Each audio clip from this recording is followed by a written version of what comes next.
ಮಾತು ಬಂದವರಿಗೆ ಜಗಳ ಇಲ್ಲ ಅಂತ ಕಟ್ಟಿದ್ದೇವೆ ನಾವು. ಅವೆಲ್ಲ ಒಳ್ಳೆಯ ಮಾತುಗಳನ್ನು ಮಾತ್ರ ನಮ್ಮ ಪತ್ನಿಯೊಂದಿಗೆ, ನಮ್ಮ ಮಕ್ಕಳೊಂದಿಗೆ, ನಮ್ಮ ಫ್ರೆಂಡ್ಸ್ಗಳೊಂದಿಗೆ, ನಮ್ಮ ಸಹೋದರರೊಂದಿಗೆ.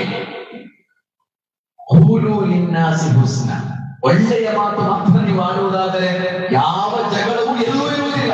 ಮಕ್ಕಳೊಂದಿಗೆ ನಿಮಗೆ ಮಾತಾಡ್ಲಿಕ್ಕೆ ಗೊತ್ತಿಲ್ಲ, ಪತ್ನಿಯೊಂದಿಗೆ ಹೇಗೆ ಮಾತಾಡಬೇಕು ಅಂತ ಗೊತ್ತಿಲ್ಲದವರು ಎಷ್ಟು ಮಂದಿ ಬೇಕು ಸಮಾಜದಲ್ಲಿ. ದೊಡ್ಡ ದೊಡ್ಡ ವ್ಯಕ್ತಿಗಳು ನಾವೆಲ್ಲ ಪತ್ನಿಯೊಂದಿಗೆ ಹೇಗೆ ಮಾತಾಡಬೇಕು ಅಂತ ಗೊತ್ತಿಲ್ಲ, ತನ್ನ ವೃದ್ಧ ತಂದೆಯೊಂದಿಗೆ ಹೇಗೆ ಮಾತಾಡಬೇಕು ಅಂತ ಗೊತ್ತಿಲ್ಲ, ನೆರೆಕೆರೆಯವರೊಂದಿಗೆ ಹೇಗೆ ಮಾತಾಡಬೇಕು ಅಂತ ಗೊತ್ತಿಲ್ಲ. ದಿನಂಪ್ರತಿ ಸಮಾಜದಲ್ಲಿ ಉಂಟಾಗುತ್ತಿರುವ ಸಮಸ್ಯೆಗಳಿಗೆ ಅದುವೇ ಕಾರಣ.